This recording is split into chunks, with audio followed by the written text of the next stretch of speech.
मैं अनिल फौजी पूरे देश में मुझसे बड़े सभी को चरण स्पर्श, छोटों को प्यार, सभी को नमस्कार। मेरा ये 8वां वीडियो है और इस वीडियो में मैं मर्डर केस से रिलेटिव कुछ बातें बताऊंगा कि मर्डर केस को रोकना है, काफ़ी बड़ी तादाद में रुकेंगे ऐसा करने से, उसके बारे में आपको बताना चाहता हूँ।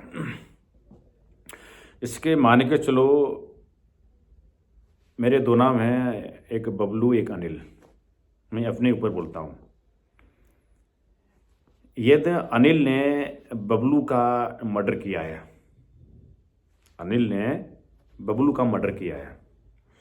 अब बबलू का मर्डर करने से बबलू की जो एक इनकम का साधन था, जो घर परिवार को चलाने का साधन था, या तो अनमेरिड था तो माँ बाप की एक उम्मीद थी तो वो ख़त्म हो गई, और मैरिड है तो बच्चों की और बीवी की उम्मीद ख़त्म हो गई। तो सबसे बड़ा तो मुद्दा ये बनता है, गलती किसने की, क्या होगा, वो तो बात की बात है।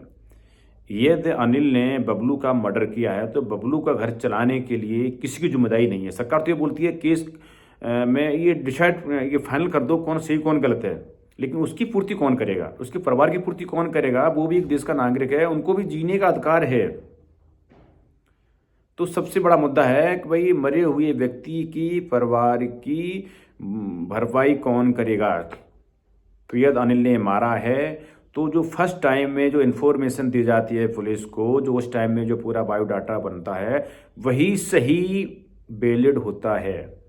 बाद में तो वो सब कुछ बदल जाता है, पैसे के दम पे, पावर के दम पे, समझा के घुमा फिरा के सब कुछ रद्द हो जाता है।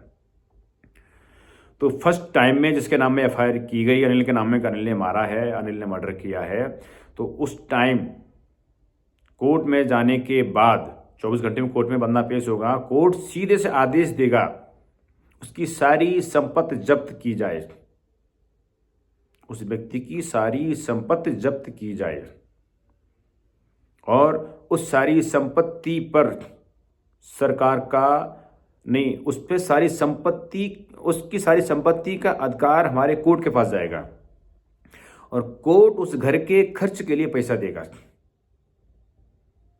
कोर्ट उसके खर्च के लिए पैसे देगा, जो जरूरी चीज़ें थीं, जो जरूरी पैसे थे, भाई बीवी ने, माँ बाप ने, बच्चों ने कुछ नहीं बिगाड़ा था, जो अनाथ बेसहारा हो गए वो, तो उनकी ज़रूरतें पूरी करने के लिए कोर्ट पैसा देगा, और वो पैसे अनिल की ज़मीन से रिकवर किए जाएंगे।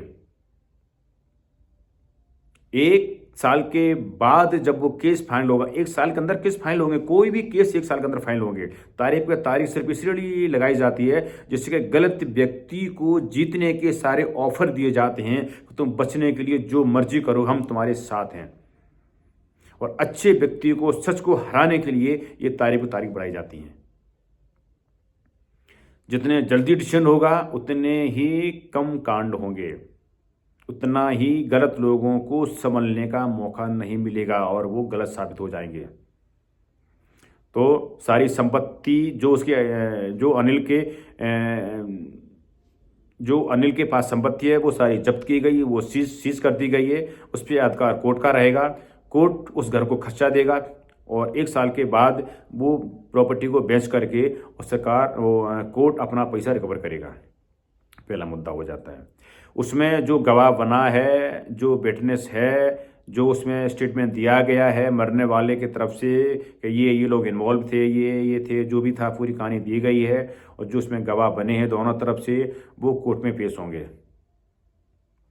कोर्ट में पेश होने के बाद यदि व्यक्ति बदलता है, यदि गवाह बदलता है, या मेरे जैसे मैं अनिल हूँ, या जैसे मैं बबलू हूँ, और बबलू के घर वाले ही बदल जाते हैं कि क्योंकि जो पावर में व्यक्ति होता है वो केस को दबाने के लिए वो अपने अपोजिट वाले बंदे को अपने फेवर में ले लेता है, पैसे के दम पे, या गुंडागर्दी के दम पे, या और तमाम धमकी दे करके बोला भी जेल में बंद है, निकलने के बाद मार दूंगा। और ऐसा भी होता है। सरकार क्या करती है, कोर्ट क्या करता है, वो लोग निकलने के बाद लोगों को मार देते हैं और डर पैदा कर देते हैं। तो गलत आदमी तो आगे ही लगातार बढ़ रहा है, उसकी तो कोई रुकावट है नहीं। बस कोर्ट केस, वो फाइनल होगा, फैसला होगा, डिसीजन होगा। इससे सुधार क्या हुआ? एक व्यक्ति जेल में रहने के बाद आने के बाद मार देता है या रहते रहते मरवा देता है। उसको पता है कि पैसे के दम पे हम तो जीत जाएंगे, पैसे तो कुछ नहीं होगा मेरा, और सबूत हम मिटा देंगे। तो जो फर्स्ट टाइम में जो स्टेटमेंट बनाया गया है उसी के आधार पर कोर्ट केस चलेगा और 1 साल के अंदर डिसीजन दिया जाएगा। तारीख पर तारीख नहीं पड़ेगी। हर 3 महीने में एक तारीख मान के चलो, 4 तारीख काफ़ी है, डिसीजन देना है। उसके लिए 20-30 साल नहीं चाहिए। वो तो सिर्फ एक बकवास ड्रामा है, फालतू टाइम वेस्ट किया जाता है ताकि गलत आदमियों को आगे बढ़ाया जाए। तो अब केस कैसे रोकेंगे? उससे पता है कि भाई मेरी संपत्ति भी चली जाएगी। उसके बाद जब डिसाइड होता है कि उसने गलत काम किया तो उसको सजा ये मौत, आजीवन कारावास नहीं मिलेगा। क्यों? एक की जान गई, उसका घर बर्बाद हुआ और दूसरा जिंदा होकर अपनी लाइफ जी रहा है। तो ये क्या बदला फैसला? ये क्या बदले की फैसला है? एक मारा गया, एक जिंदा है, तो केस तो बढ़ते रहेंगे। मौत के बदले मौत।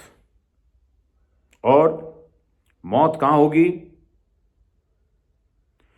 जिस जगह का वो रहने वाला है उसकी जो तहसील होगी, उस तहसील के चौराहे पर उस व्यक्ति को फांसी से कम 2 घंटे पहले टांगा जाएगा। उसको सर्कल में घुमाया जाएगा चारों तरफ, ताकि उस चौराहे से निकलने वाला व्यक्ति उसकी निवाइश देखे और बस अनाउंसमेंट किया जाए इस व्यक्ति ने इस व्यक्ति को इस तरीके से मारा था, जिसके वजह से इस व्यक्ति को सजाए मौत चौराहे पे दी जा रही है। जनता के सामने, जिससे कि जनता देखे और जनता सीखे और जनता डरे और ऐसे द्वारा कोई काम ना करे। जब मर्डर रोकेंगे, जब बड़ा आदमी, पैसे वाला आदमी काबू में आएगा, जब उसे लगेगा मेरा पैसा, मेरी ताकत, मेरा पावर किसी काम का नहीं है, सिर्फ कानून ही सबसे बड़ी ताकत है, फिर छोटे बड़े का भेदभाव खत्म हो जाएगा कोर्ट के अंदर। और ये जो लोग बोलते हैं मुझसे नहीं हो पाएगा, वो मैं करके दिखाऊंगा। ऐसा होना चाहिए। जनता सपोर्ट करे, जनता आगे आए, जनता की जिम्मेदारी है, तो सब कुछ होगा। तो गलत को मिटाना है तो जो मैंने तरीका बताया है इस पे आप लोग अपना दिमाग लगाएं कि मैं जो बोल रहा हूं किस हद तक सही है। सिस्टम में अच्छी काम करने के तरीके बता रहा हूं मैं। ये बाकियों की तरह जो कुछ लोगों ने 2-4 मुद्दे ले लिए, भ्रष्टाचार, उल्टा पुल्टा ड्रामाबाजी, ये वो फलाना टिकान, वो मेरे पास नहीं है। मैं तो सिर्फ देश को खुशहाल देखना चाहता हूं। उसका गलत किया, 1 साल में फैसला हुआ। हाँ, यदि गवाह बीच में बदल जाता है तो गवाह के ऊपर भी एक्शन होगी, उसके ऊपर भी कानूनी कार्रवाई होगी कि तू बदल क्यों रहा है, तूने पैसे लिए हैं या डर पैदा किया है। क्योंकि बंदा जब बदलता है कि यार अनिल ने बबलू को मारा है, तो वह अनिल क्या करेगा, बबलू के केस में जितने भी गवाह होंगे उनको सबको धमकी दे देगा या पैसे दे देगा, या तो पैसे लेकर के बैठ जाओ या धमकी देगा या उनको मरवा देगा, तो गवाह पहुंचेगी नहीं। और कोर्ट देखा कितना अच्छा मौका देता है, गवाह खत्म कर दो, मैं तुमको जिता दूंगा। गवाह को खत्म करना, गवाह को मारना ही केस का सबसे बड़ा डिसीजन वहीं मिल जाता है कि ये व्यक्ति बचने के लिए इसने गवाह को मार दिया। नेचुरल डेथ जो घर में होती है बस वही वैलिड होगी। यदि अकस्मात हादसा होता है तो लाख में 1 हादसा होगा, बाकी सब गवाह को मरवा देते हैं लोग, रोड पे, रास्ते में, घर में, दाएं बाएं कहीं भी मरवा देते हैं। और सरकार, कोर्ट चाहती है तो गवाह को मार दो, वो बंदा यहां अपने बयान ना दे पाए और हम तुमको जिता देंगे। यदि कोर्ट अपनी ड्यूटी सही करे तो गवाह के मरने के बाद वो तुरंत फैसला होना चाहिए कोर्ट केस का कि भाई ये तो प्रूफ 1 साल का नहीं, फिर तो 2 महीने, जब भी बंदे को मार दिया गया है उसी टाइम में वो केस खत्म और फाइनल। ये गवाह मार दिया केस को चेंज करने के लिए, तो सच है वो जो बंदा गलत है उसने गवाह को मारा है कि उसके एंटी में ये गवाह दे रहा था, और कोर्ट उसको छोड़ देता, माफ कर देता है और उस पर कोई एक्शन नहीं। भाई एक्सीडेंट मारा गया, हाथ से मारा गया, क्या बढ़िया तरीका है अमीर और पावरफुल लोगों को बचाने के लिए। और पावरफुल अमीर लोगों को ऐसे नहीं बचाया जाता है, वो हमको खरीदते हैं। यदि मैं जज हूं तो मुझे खरीदते हैं, यदि मैं वकील हूं तो मुझे खरीदते हैं वो, तभी तो हम उनकी हेल्प कर रहे हैं। यदि उनके घर में ही मर्डर हो, उनके घर में भी लोग मारे जाएं, जब उनको पता चले ना कि एक मरे हुए इंसान का कितना दुख होता है। और उसमें एक मुद्दा ये भी आता है, तमाम कुछ केस ऐसे भी होते हैं कि अगला व्यक्ति बहुत परेशान, बहुत मुश्किल करता है। जैसे मैं ही हूँ अनिल, और मेरा दूसरा भाई बबलू। या तो मैं अनिल बबलू को बहुत परेशान कर रहा हूँ, बहुत टॉर्चर कर रहा हूँ, कई तरीके से परेशान कर रहा हूँ, तो उस व्यक्ति को अधिकार है कि वो व्यक्ति थाने में जाकर के एफआईआर कराए कि मैं बबलू और अनिल मुझे बहुत परेशान कर रहा है, मैं इतना परेशान हो गया है, या तो स्वयं मर जाऊंगा या इसको मार दूंगा। तो उसकी पुलिस के द्वारा छानबीन की जाए और अनिल को धमकाया जाए, उसको बताया जाए साफ साफ शब्दों में कि तुम किसी व्यक्ति को नाजायज तंग नहीं करोगे। उसके बावजूद भी यदि मैं नहीं मान रहा हूं,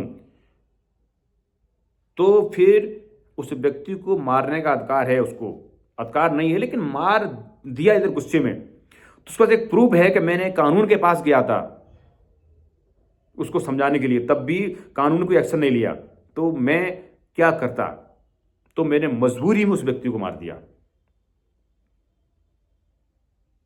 तो ऐसा काम होगा तो कोई किसी को मारेगा भी नहीं और कोई मरेगा भी नहीं, क्योंकि अभी सबको पता है कि मैं खरीद लूंगा, पुलिस भी आएगी तो मैं खरीद लूंगा। सही कार्रवाई, सही ड्यूटी लोग करेंगे तो हमारे देश में किसी की हिम्मत नहीं, किसी की औकात नहीं कि वो गलत काम करके दिखाए। तो ये तो हुआ मर्डर रोकने का तरीका। अभी तो लोग सोचते हैं मैंने मार दिया फिर मैं जेल में आराम से रहूंगा, बाहर आ जाऊंगा, कोर्ट केस चलता रहेगा, मेरी लाइफ में कोई फ़र्क नहीं पड़ा, 20 साल तक कोर्ट केस चलेगा, उसके बाद सज़ा मौत में तो बदलेगी नहीं। जो भी होगा हम गवाह को तोड़ लेंगे, गवाह को मार देंगे और अपोजिट पार्टी को खरीद लेंगे।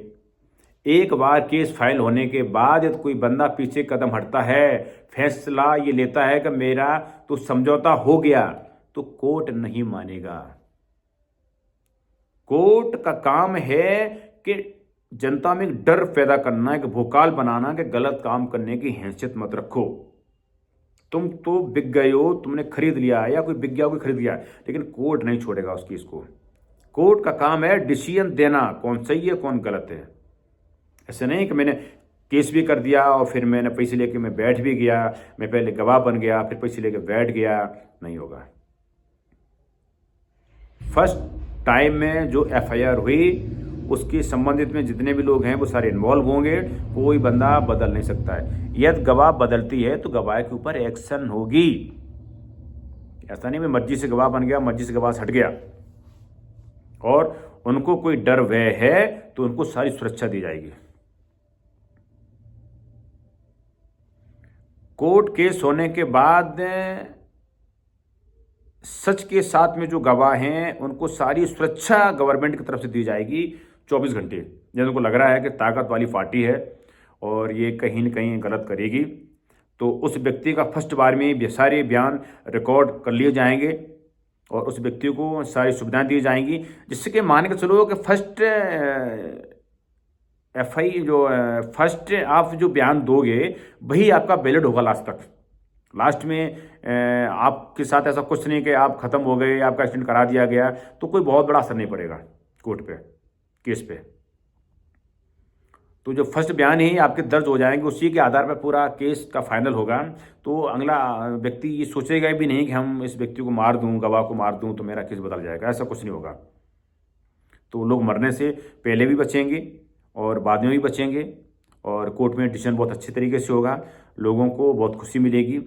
और सबसे बड़ी खुशी मुझे मिलेगी कि मेरे देश की जनता बहुत ही खुशहाल ज़िंदगी जी रही है, गलत काम होंगे नहीं, ये तेरा ये मेरा ये किसी प्रकार का भेदभाव रहेगा नहीं, हम सब खुशहाल हैं, हम सब संतुष्ट हैं, बस ये हम लोग आपस में ज़िंदगी जीना चाहते हैं।